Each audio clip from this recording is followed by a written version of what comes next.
I have come toe to toe and eye to eye with death several times, and Hmm. I suppose I've reconciled. Does mental health matter to you and the blueprint? Nothing really matters in life unless you have mental health. What is your relationship with death right now? I expect to be hit by a bus, or I expect to choke while swallowing a pill. And so I am at peace. Paint a picture for me about how you treat social life. Is it even an explicit consideration? I judge my relationships by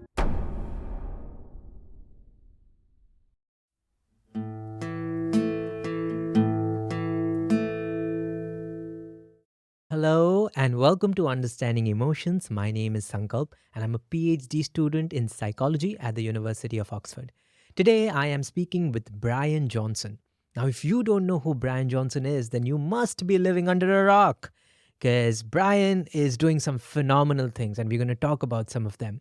So, Bryan, if you don't know him, was an entrepreneur who sold his company Braintree Venmo to PayPal for $800 million. Now, with all his newfound wealth, he decided to spend his money on health. Ever since, he's been spending $1 to $2 million each year on his health. And his aim? To slow aging or reverse it altogether. In other words, he's planning to not die. And not only is he thinking about it, but he's put in place this blueprint protocol, which is a series of health measures like nutrition and supplements and just a whole complete health package that aims to slow his pace of aging or reverse it altogether. And the results he has achieved are absolutely phenomenal. So some of his fitness tests like VO2 max are in the top percentiles for even 18-year-olds, and he is 40 something himself. So I'm very grateful to have Bryan on the show. The reason why I contacted Bryan is because there's so many things he's doing for physical health. And I know from my own research and I know from my own readings that mental health and social connection are equally important for longevity. And Bryan doesn't talk much about them, and the blueprint doesn't talk much about that explicitly. So I wanted to zone in on mental health and social connection in this episode. And in the limited time I had with Bryan, this is the questions I asked him, and this is the area I zoned in with him. If you like this podcast, if you like this video, then please consider subscribing. Now, on to the show. All right. Bryan Johnson, welcome to the show. And more importantly, thank you for creating the nutty pudding. It's delicious. So I'm going to zone in on mental health because I'm going to be mindful of time. So the first question I want to ask is, at the surface, the blueprint seems about longevity and it seems about physical health largely. So a simple question is, does mental health matter to you and the blueprint, and why? Yeah. I guess mental health, nothing really matters in life unless you have mental health. Mm-hmm.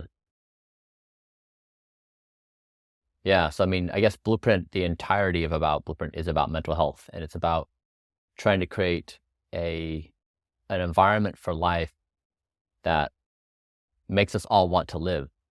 One of the things I've been surprised by is even this basic idea around life. A lot of people just don't want life. They feel like it's, painful and miserable, and they want it to end. And I understand that. I've been there. And so, yeah, Blueprint is maybe just to take a fresh stock of that we can make life enjoyable, if not even just, or if you're coming from a bad spot, at least neutral. Sure. So because you have optimized your physical health quite a lot, I just wonder what's your insight around what's the relationship between mental health and physical health? Like, do you think once you optimize for physical health in the way that you have, mental health would largely take care of itself, at least on the positive side? I'm not talking about specific illnesses. Or do you think there's something more than just optimizing for physical health? Yeah, I know that for me, I've never had better mental health in my life. I've never had more emotional stability.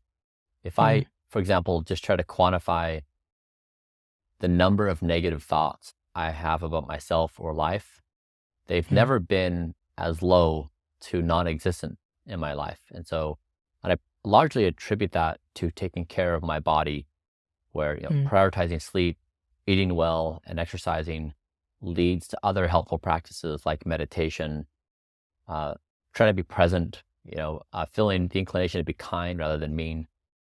So, mm, yeah, I'd say that for me, it was getting my physical health in a good spot, which led to mental health gains. sure, sure. Um, so, you are investigating the topic of death very head on.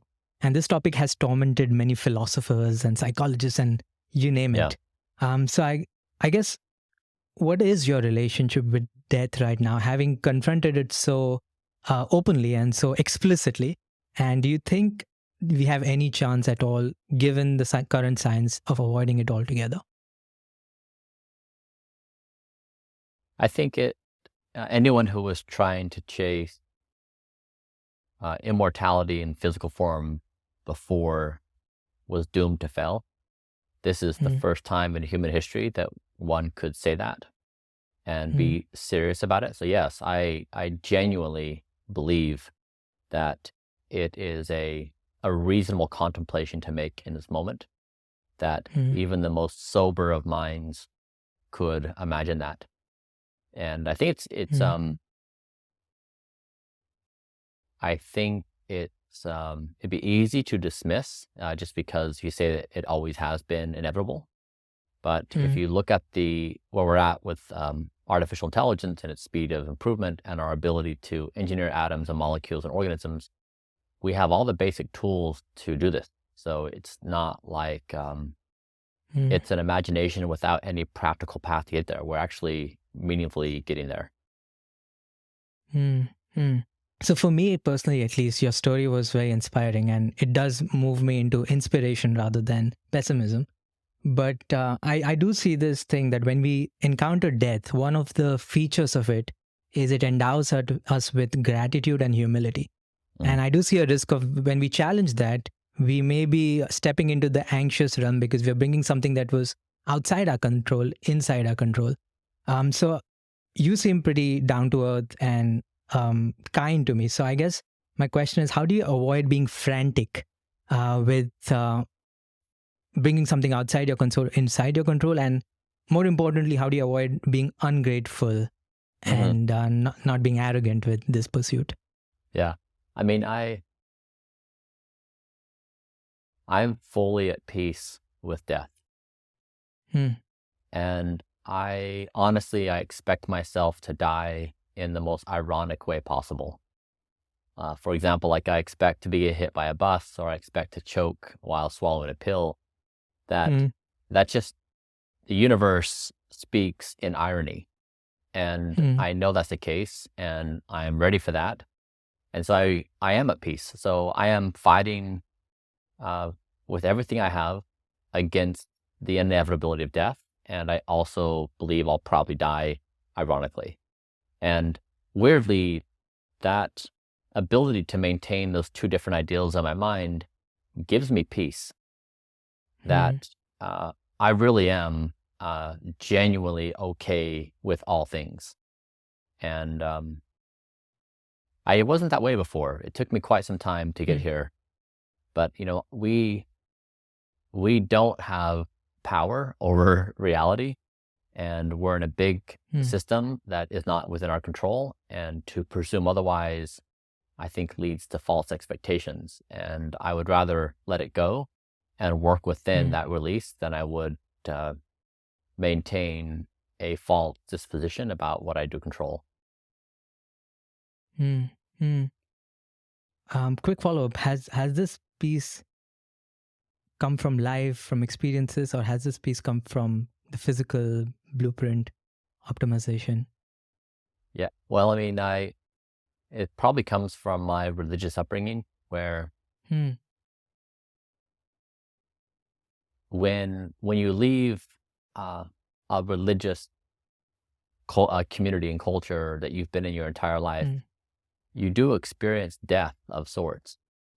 It's the Hmm. death of a reality that you were at one point so firmly convinced was true, and now you need to reconcile that reality may be something different.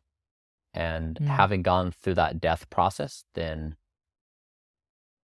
I suppose I confronted death. I also confronted death in my depression for a decade. Hmm.